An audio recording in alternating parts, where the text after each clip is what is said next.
on avait décrit l'étape de segmentation. Et dans un troisième temps, on avait décrit l'étape de gastrulation, qui mettait en place du coup les 3 feuillets embryonnaires. Et enfin, hier, on a vu la dernière étape, c'est l'organogénèse, avec notamment la neurulation, et puis c'est-à-dire la formation du système nerveux central, et puis la formation des autres organes. Donc là, on passe maintenant à la partie contrôle, qui est une partie un petit peu plus difficile que cette première partie, qui était une partie très descriptive. Lors de cette partie, en fait, nous allons travailler en fait dans un premier temps sur le processus de détermination. Donc, c'était déjà une notion qu'on avait abordée, hein. La détermination, en fait, c'est le processus acquiert, qui donne une identité à la cellule. Donc, la cellule est pourtant pas différenciée, c'est-à-dire que la cellule, on ne peut pas dire c'est une cellule de l'épiderme, c'est une cellule de l'épithélium digestif, c'est une cellule musculaire. Elle n'a pas des caractères structuraux ou fonctionnels spécifiques, hein. C'est une cellule banale. On n'est pas capable de dire euh, quelle sera sa spécialisation à cette cellule. Et pourtant, en fait, elle est déterminée. Autrement dit, elle a perdu déjà son caractère totipotent, hein. Elle n'est plus capable de donner tous les types cellulaires, hein. Si on la cultive, cette cellule, eh ben, elle donnera un type cellulaire donné. Donc, elle est déterminée. Donc, la détermination, hein, intervient toujours avant la spécialisation. Et nous, on va voir en fait un processus de détermination qui est le processus de détermination du mésoderme, c'est-à-dire comment certaines cellules embryonnaires vont être déterminées pour finir, hein, pour constituer du coup le mésoderme. Alors, dans un premier temps, on va voir justement que ce processus de détermination qu'on va appeler induction, hein, du mésoderme, il va être réalisé par des blastomères végétatifs. Donc, on va le mettre en évidence aujourd'hui grâce à 3 expériences qui se passent du coup à l'échelle cellulaire. Mise en évidence du coup d'une induction à l'échelle cellulaire. Alors, la première chose qu'il faut que vous ayez bien en tête, hein, je l'ai mis du coup dans ce diaporama, c'est la carte des territoires présomptifs. On voit bien ici, on est au stade de blastula, on est en vue externe, hein, donc il faut imaginer une sphère. On est en vue de profil gauche, on a le pôle avant là-haut, donc c'est le pôle animal. À l'opposé, on a du coup le pôle végétatif qui marque l'arrière. Ici, on aurait la zone du croissant gris qui va être le dos, et à l'opposé, du coup, la zone qui sera du coup le ventre. Cette zone du croissant gris, c'est notamment le côté dorsal qui va nous intéresser.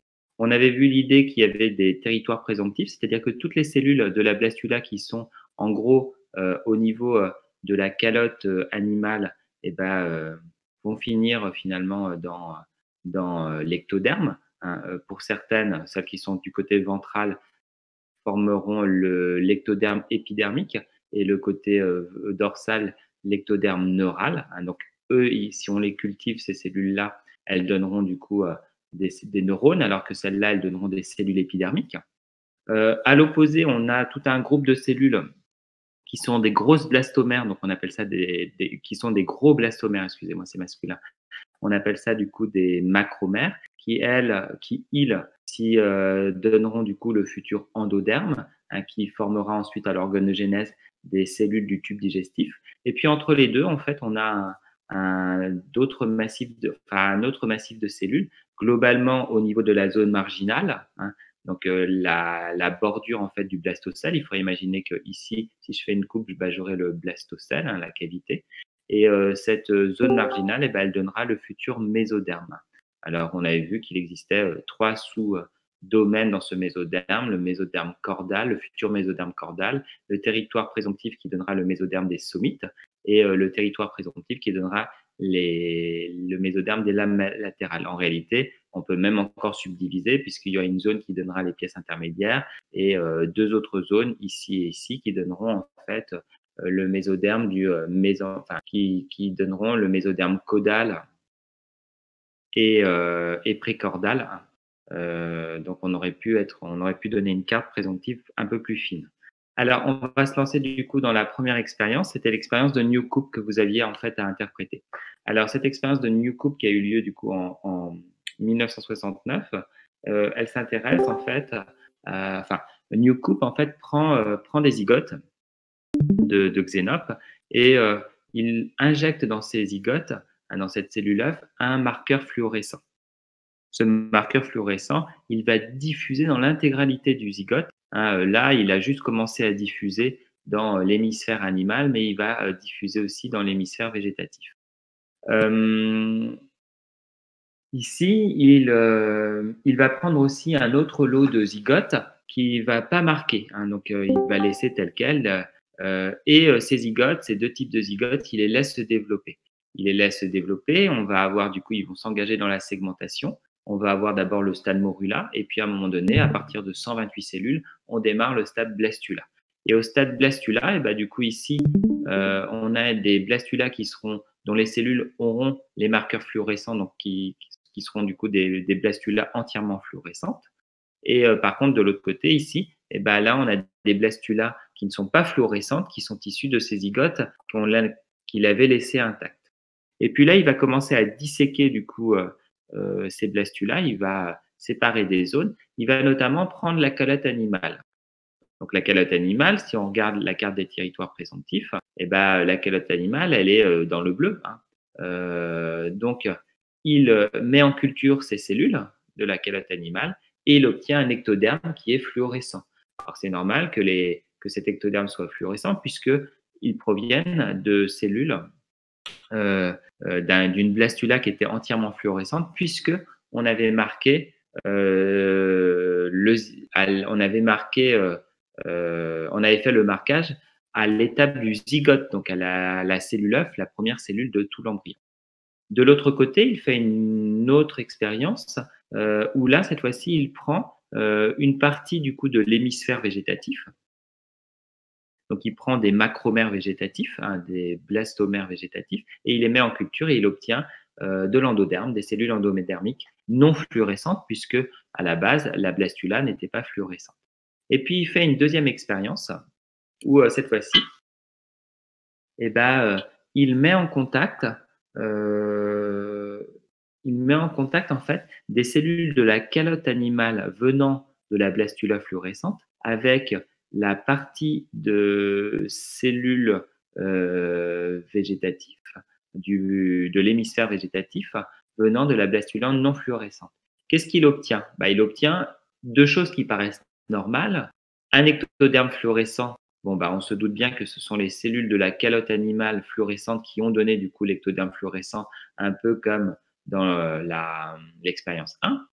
On a un endoderme non fluorescent, donc comme dans l'expérience 1', c'est-à-dire que les macromères, donc les blastomères végétatifs de la blastula non fluorescente, a donné du coup de l'endoderme non fluorescent. Et puis on a l'apparition en fait d'un troisième type de cellules, des cellules qui sont du mésoderme. Et ce mésoderme, il est fluorescent.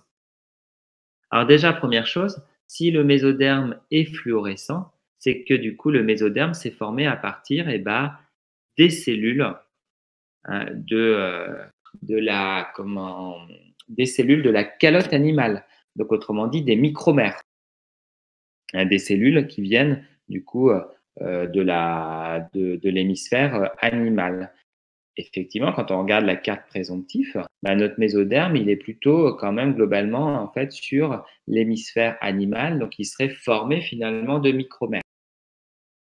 Et puis, par contre, on n'avait pas ce mésoderme en fin de compte aux étapes 1 et 1'. Donc là, on voit bien que ce qui compte pour former du mésoderme, c'est le contact finalement entre les cellules de la calotte animale et les cellules de l'hémisphère végétatif. Donc c'est ce contact-là qui a permis d'induire, de déterminer certaines cellules vers du mésoderme. Donc ici, si on devait noter une interprétation, Et ben, quand je compare du coup l'expérience 2, qui serait mon test, avec du coup l'expérience 1 et 1', qui seraient finalement mes témoins, et ben, je peux dire du coup que il y a eu du coup une réception par certains blastomères de la calotte animale, hein, il y a eu une réception par certains blastomères de la calotte animale, et ben, d'un signal inducteur qui vient justement des blastomères, des blastomères végétatifs. Donc là, il y a eu la réception d'un signal par certaines cellules de la calotte animale qui étaient fluorescentes, d'un signal inducteur qui vient en fin de compte de comment des blastomères végétatifs, hein. Et pour que ces cellules de la calotte animale, certaines de ces cellules de la calotte animale, eh ben, s'engagent vers, vers la voie de différenciation du mésoderme. Donc, autrement dit, pour déterminer finalement ces cellules qui ont reçu ce signal vers en cellules mésodermiques, hein, pour les déterminer vers les cellules mésodermiques. Est-ce qu'il y a des questions sur cette première interprétation? Est-ce que vous avez eu le temps de noter? Oui? Mais je comprends pas pourquoi c'est la calotte animale qui est le territoire compétent et pas le territoire inducteur, puisque c'est elle qui va transmettre sa fluorescence au, au Oui, mésoderme. mais attention donc, du coup, donc effectivement, ça veut dire que le territoire qui induit, c'est en fait les cellules végétatives, donc autrement dit, les blastomères végétatifs, autrement dit les macromères. Et celui qui se fait du coup, donc ça c'est le territoire inducteur, et celui qui du coup, eh ben, va devenir le mésoderme, hein, donc va être déterminé et s'engager dans une voie de différenciation, hein, autrement dit des cellules du mésoderme, et puis après, bah, du coup, ça pourra former les cellules du système cardiovasculaire, les cellules musculaires, les cellules du squelette, tout ce qu'on avait vu dans l'organogénèse. Et ben ça, ce sont des micromères, hein, et elles appartiennent en fait donc des micromères, et ces micromères appartiennent en fait, ce sont des blastomères animales, hein, dans l'hémisphère animal. En fait, ici, concrètement, Emma, ce qui te montre que ce sont des cellules de la calotte animale qui se sont transformées en mésoderme. C'est le fait que le mésoderme il soit fluorescent. Si le mésoderme il avait été non fluorescent, eh ben, ça voulait dire que ce n'est pas des micromères qui s'engagent, qui ont été transformés en mésoderme, ce seraient des macromères, donc autrement dit des cellules de l'hémisphère végétatif. Là, le mésoderme, il est fluorescent. Donc, c'est bien c'est bien certaines cellules de la calotte animale qui ont donné le mésoderme. Donc, autrement dit, c'est ce qu'on va appeler le territoire compétent. C'est en gros le matériel, si tu veux, pour donner le mésoderme. Par contre, qui c'est qui a dit à ces cellules, il faut aller vers le mésoderme, il faut que vous vous transformiez, il faut que vous vous engagiez dans la voie de différenciation du mésoderme, et ben, ce sont les cellules de l'hémisphère végétatif. Ce n'est pas les cellules animales de la calotte animale par elles-mêmes, puisque si c'était elles-mêmes qui feraient leur induction, et ben, dans la première expérience, on aurait eu du mésoderme fluorescent. Là, il faut bien admettre que c'est le contact des deux qui permet de former du mésoderme, hein, le contact de ces deux types de cellules, les micromères et les blastomères, hein, donc les cellules animales et les cellules végétatives. Et c'est les cellules animales qui se transforment en mésoderme après avoir reçu un signal d'induction venant des macromères, autrement dit des blastomères végétatifs. C'est masculin, blastomère, micromère, macromère, et j'ai tendance à les mettre au féminin. Est-ce que Emma, j'ai répondu à ta question? Est-ce que j'ai répondu? Oui, merci beaucoup. Est-ce qu'il y a d'autres questions? Est-ce que tout le monde a compris ça? Ou est-ce qu'il faut réexpliquer? Donc là, à travers cette expérience 2, ben, on montre finalement que certaines cellules animales, alors on peut penser que c'est sûrement la couche en bas, là, c'est sûrement les cellules ici qui sont dans la moitié basse finalement de cette calotte animale, hein, qu'on a prélevés, qui ont reçu du coup un signal qui vient des blastomères et qui se sont du coup engagés dans la voie de différenciation mésodermique, donc qui ont été déterminés pour donner du mésoderme. Donc ici, une partie de cette calotte animale, sûrement la partie basse, et le territoire compétent, et les macromères qui sont en dessous seraient le territoire du coup inducteur. Alors maintenant se pose la question, quelle est la nature de ce signal? On peut penser, on pourrait émettre une hypothèse, ce signal c'est peut-être un contact. Il faut peut-être que les cellules se touchent. Ou alors, peut-être qu'il ne faut pas que les cellules se touchent, mais qu'elles communiquent par des molécules qui vont venir diffuser entre l'espace des deux cellules, entre les espaces intercellulaires. Alors, pour répondre à cette question-là, en tout cas pour valider une de ces hypothèses, diapositive 73, Newcoop en fait une autre expérience. Il refait en fin de compte l'expérience 2, mais cette fois-ci, il intercale entre la calotte, le fragment de calotte animale, donc autrement dit les micromères prélevés, fluorescentes, les fluorescents, et les blastomères végétatifs, donc autrement dit les macromères non fluorescents, un filtre, mais un filtre qui empêche les contacts cellulaires, mais qui n'empêche pas par contre les cellules de diffuser. Les molécules, excusez-moi, de diffuser, pas les cellules. Donc autrement dit, on a des petits pores qui permettent du coup la diffusion des molécules. Par contre, les cellules micromères et macromères ne peuvent pas se toucher. Et qu'est-ce qu'on voit? Le résultat, c'est qu'on voit qu'il y a la formation de nouveau de mésodermes fluorescents. Donc là, dans cette expérience 3, si on compare cette expérience 3 avec du coup le témoin qui serait du coup l'expérience 2, cette fois-ci, quand on compare du coup 3, le test et le témoin 2, on peut dire du coup que le signal inducteur des macromères vers les micromères, c'est un signal moléculaire, ce sont des molécules qui diffusent. Pour confirmer en fin de compte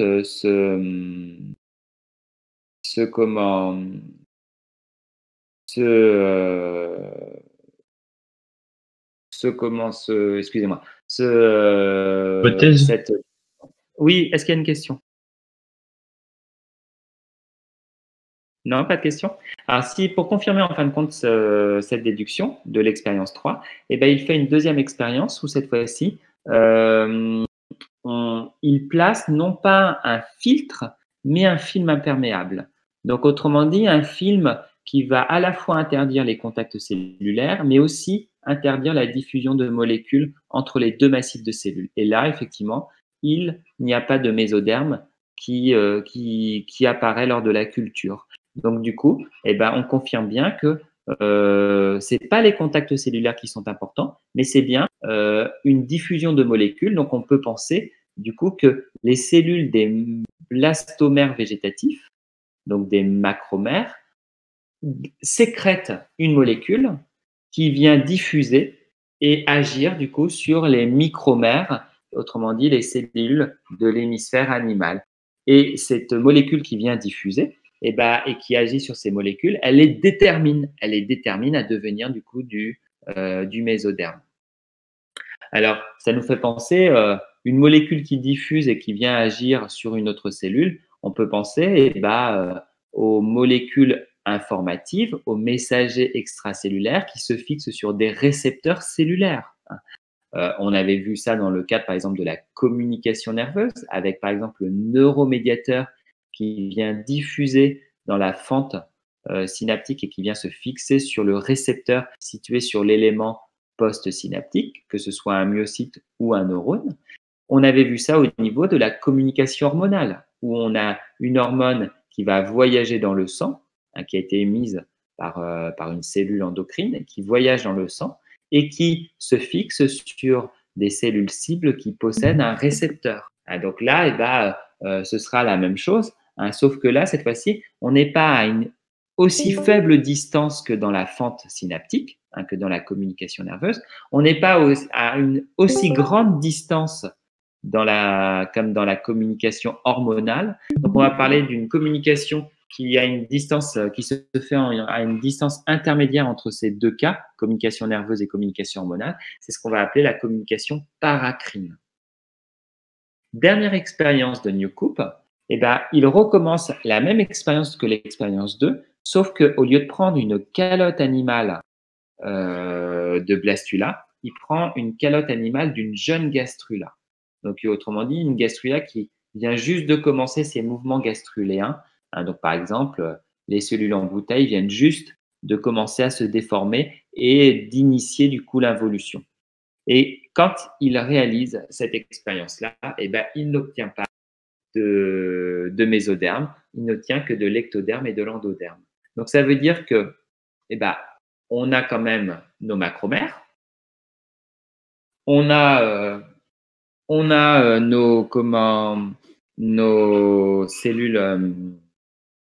on a nos macromères en fait, on a nos cellules de l'hémisphère végétatif, donc autrement dit le territoire inducteur, celui qui sécrète la molécule inductrice. On a des cellules micromères, des micromères de l'hémisphère animal, de la calotte animale, mais des micromères qui sont un peu plus âgés. Et là, cette fois-ci, il n'y a pas eu l'induction. Donc, on a un territoire qui n'est plus compétent. Je dis qu'il n'est plus compétent puisqu'on est après, que ces cellules sont plus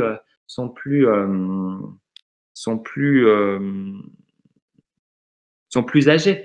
Donc, ça veut dire qu'on doit admettre que cette induction, elle est limitée dans le temps. Elle doit se faire, elle se fait du coup au cours de la segmentation quand on a la blastula. Par contre, dès aussitôt qu'on a commencé la gastrulation, excusez-moi, dès aussitôt qu'on a une gastrula, cette induction ne peut plus se faire. Elle a eu lieu avant, en fait, elle doit avoir lieu avant. Donc, comment on peut envisager les choses d'un point de vue mécanisme moléculaire?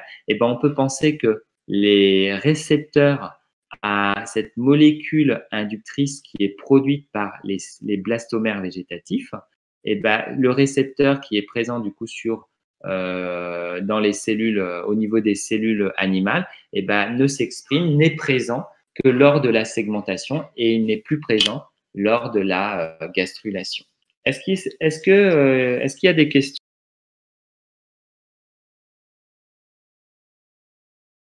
Pas de questions? Donc, tout à l'heure, je vous enverrai un petit, si vous voulez un corrigé, peut-être que vous n'avez pas eu le temps de noter mes interprétations.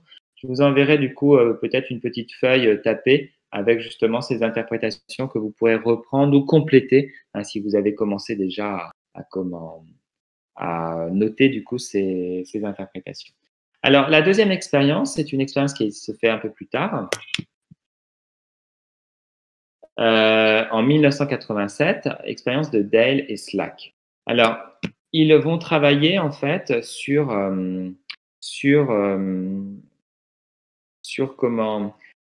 pareil un embryon qui est au cours de la segmentation. On est en fait au stade 32 cellules. Donc, autrement dit, on est au stade d'une morula. Donc, il n'y a pas encore le blastocèle. Donc, on est au début de la segmentation. Et en fait, on a une cellule qui a 32, enfin, on a un embryon, excusez-moi, à 32 cellules.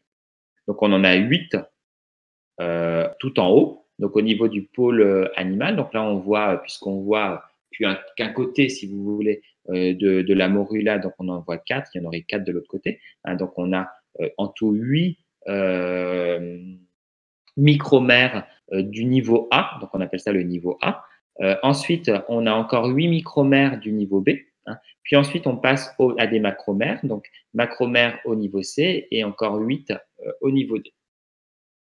En fait, on va les numéroter, ces cellules, on va les numéroter de 1 à 4 en partant du côté dos et en allant vers le côté ventre. Je vous rappelle que le pôle animal, c'est l'arrière, que le pôle végétatif, c'est l'avant.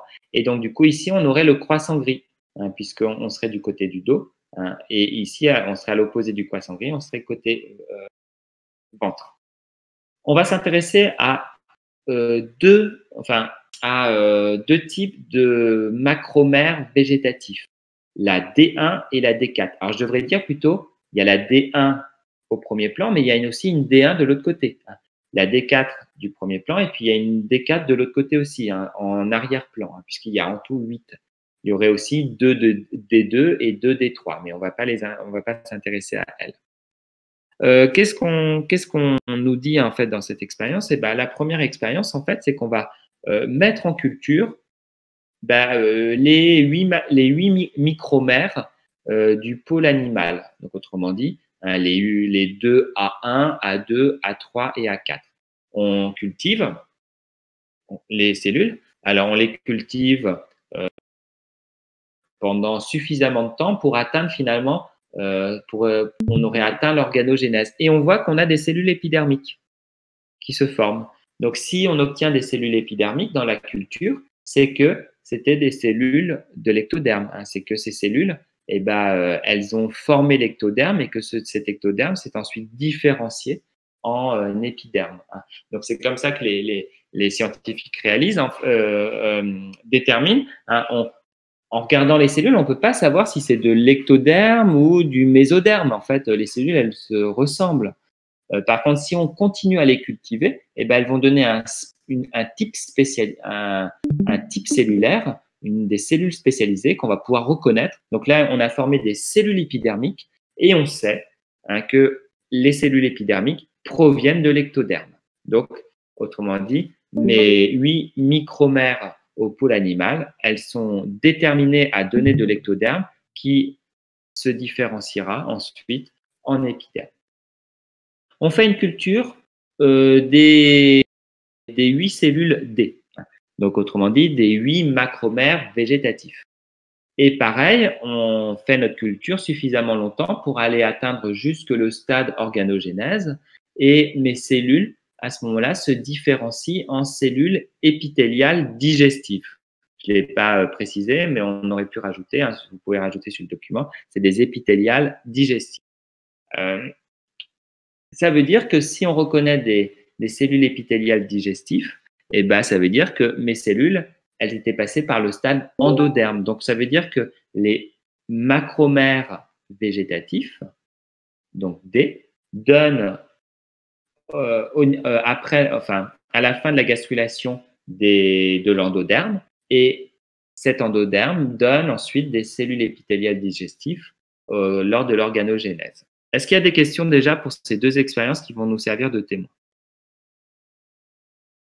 Troisième expérience, on prend cette fois-ci on prend du coup les macromères D1.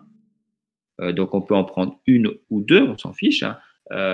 Bon, là, dans l'expérience, je crois qu'ils en ont pris qu'une seule. Hein. Donc ils prennent une des macromères D1, des macromères D1 plutôt, donc des blastomères végétatifs, et ils les mettent au contact des cellules A, donc autrement dit des micromères A, des 8 micromères A.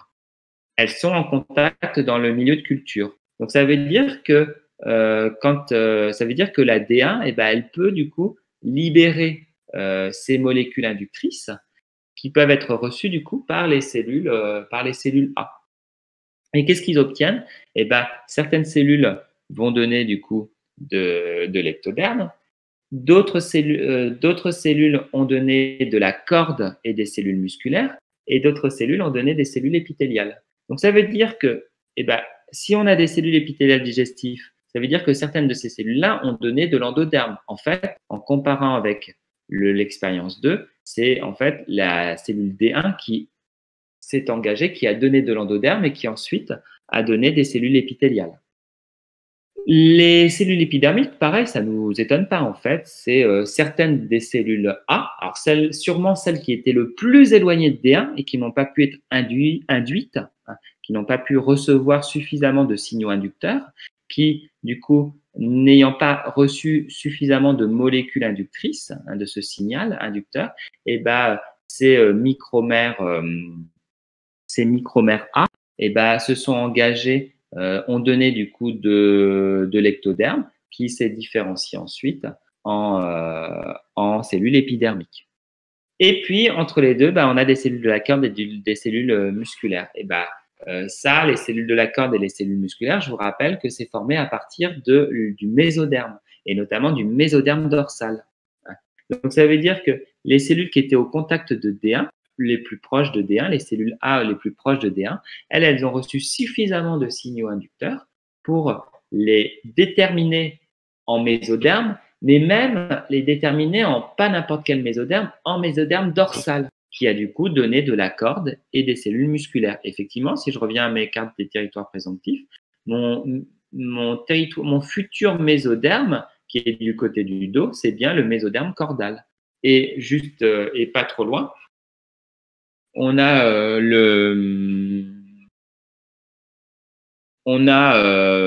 oui, non, je laisse tomber ça. Est-ce qu'il y a des questions sur cette expérience 3?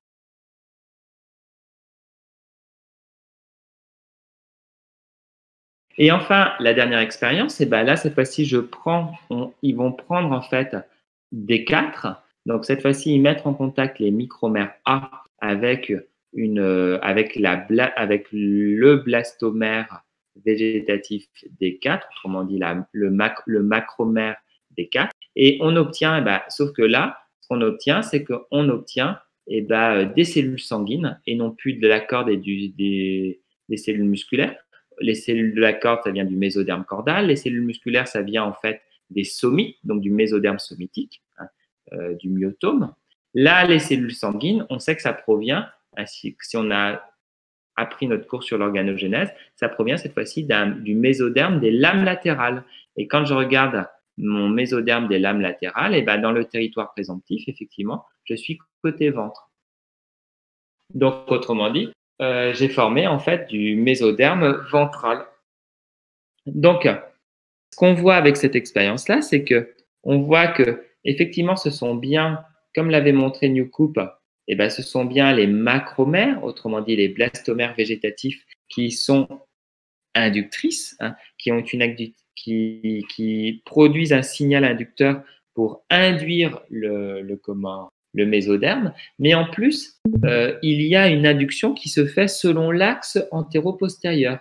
D1 induit au-dessus d'elle du mésoderme dorsal, D4, les D4 induisent au-dessus d'elle du mésoderme ventral. Donc les cellules qui sont ici au contact, qui vont recevoir le signal venant de D1, elles formeront du mésoderme dorsal qui donnera du mésoderme cordal et du mésoderme somitique.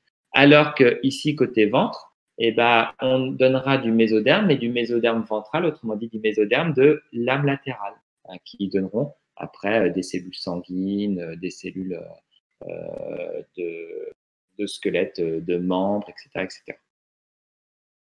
Est-ce qu'il y a des questions? Dernière expérience, l'expérience de Gimlich, je ne sais pas trop comment on dit, et Gerhardt, donc en 84 et 86, donc dans les mêmes années. Donc, ils vont, pareil, réutiliser la technique du marquage fluorescent de l'embryon en injectant toujours un marqueur fluorescent au stade zygote. Donc, ce marqueur diffuse dans tout le zygote et va marquer tout l'embryon. On le voit ici avec notre embryon qui est entièrement fluorescent.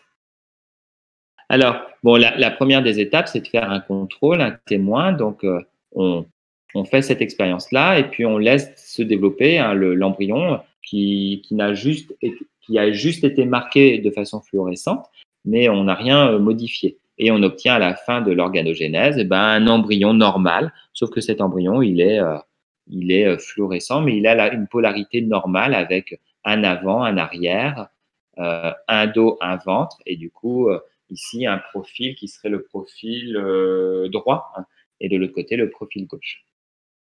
Dans l'expérience 2, ce qu'ils font, c'est qu'ils reprennent un zygote, mais cette fois-ci, ils l'exposent aux UV. Et on avait vu que les UV, en fait, inhibaient, bloquaient la rotation corticale, autrement dit la rotation de symétrisation. On ne va pas avoir la périphérie du cytoplasme du zygote qui va basculer vers la piqûre spermatique. Cette espèce de zigouigoui là, c'est le spermatozoïde qui rentrerait. Donc c'est la piqûre spermatique. Donc autrement dit, on ne va pas former de croissant gris. Et qu'est-ce qu'on obtient? On obtient un embryon atypique qui en fait a gardé une symétrie radiaire, qui n'a pas acquis de symétrie bilatérale parce qu'il n'a pas acquis d'axe dorso-ventral. Il a gardé uniquement son axe antéro-postérieur. Alors, de ces deux expériences-là, on peut déjà dire que ce qui permet finalement la symétrisation, autrement dit, ce qui permet en fin de compte l'acquisition de l'axe de polarité dorso-ventrale, c'est bien la rotation corticale. Si je n'ai pas de rotation corticale, que du coup je n'ai pas de croissant gris, je n'aurai pas de dos ni de ventre, donc je n'aurai pas de plan de symétrie bilatérale, je resterai avec une symétrie radiaire. Donc c'est bien la rotation corticale qui permet l'acquisition de l'axe dorso-ventral, en fait, qui va dorsaliser une partie de l'embryon et ventraliser une autre partie de l'embryon, une partie opposée. Alors, troisième expérience, il reprend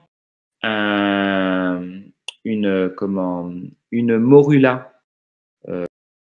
On est au stade 32 cellules, hein, donc il reprend une morula fluorescente, donc on est pendant la segmentation, et il lui pique son blastomère D1. Donc il prélève du coup D1 et il l'implante n'importe où sur un deuxième embryon, sur un deuxième embryon qui avait été traité aux UV. Donc il remplace du coup son blastomère par le blastomère qu'il a piqué du coup à l'embryon fluorescent. Et là, qu'est-ce qu'on voit? À ce moment-là, on voit qu'au lieu de former finalement, donc c'est cette expérience 2 qui nous sert de témoin, au lieu de former finalement un embryon à symétrie radiaire, là, on a un embryon tout à fait normal avec une polarité dorso-ventrale. Donc, autrement dit, ça montre bien que ce sont les macromères D1 qui permettent l'acquisition de cet axe de polarité, qui permettent l'acquisition du coup de l'axe de polarité dorso-ventrale. Au passage, non, j'ai rien à dire. Est-ce qu'il y a des questions plutôt?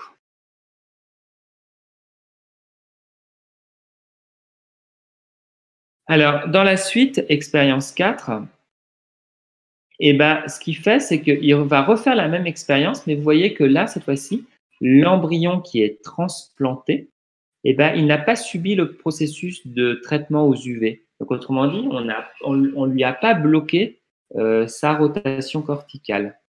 Donc, il y a eu une rotation corticale qui a généré du coup un croissant gris qui sera dans cette zone-là.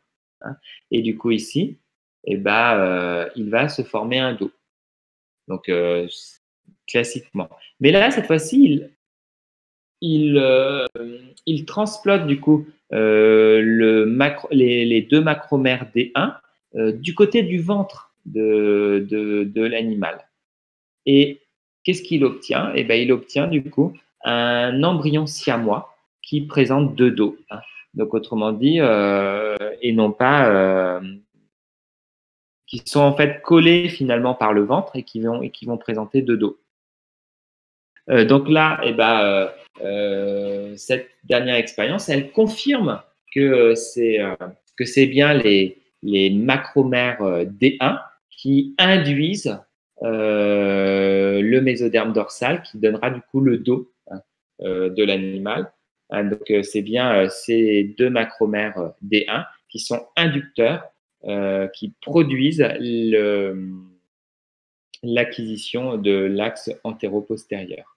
Par contre, on voit bien que là, vous êtes d'accord avec moi que j'ai dans mon embryon ici, du coup, je suis D1, j'ai ici D1, ici j'ai D2, ici j'ai D3, et de nouveau j'ai D1. Là, ce que j'ai mis du coup en bleu, c'est bien D1. On voit bien que ici c'est bien cette D1 que j'ai mis en plus qui a généré du coup ce deuxième dos et qui a dorsalisé l'autre côté qui aurait dû devenir du ventre en dos. Donc, c'est bien D1 qui assure le processus de dorsalisation, d'induction du dos et donc du ventre à l'opposé. Donc ici, à la fin de cette expérience-là, eh ben, on est d'accord, et pour bien comprendre ce que vous allez faire aujourd'hui, c'est que ici, on arrive à l'idée que eh ben, dans un embryon normal, entre guillemets, eh ben, dans cette zone-là, d'accord, dans la zone dorso-végétative, eh ben, on a la présence d'un centre inducteur, d'une zone qui produit des messages pour aller induire au-dessus un dos. Et ben, ce centre, ça s'appelle le centre de Newcomb. Donc en gros, et ben, les deux macromères dorso-végétatifs au stade 32 cellules, donc au stade de la morula, et ben, forment un centre inducteur qu'on appelle le centre de Newcomb, qui va induire la formation en fait de mésoderme dorsal qui donnera du coup le dos de l'animal. Et ce centre et ben, de Newcomb, on dit qu'il est dorsalisant. Donc aujourd'hui, vous allez essayer de comprendre, c'est la suite, vous allez voir les mécanismes moléculaires de cette induction et vous allez essayer de voir comment s'organise la chaîne de molécules qui interviennent pour cette induction. Est-ce qu'il y a des questions?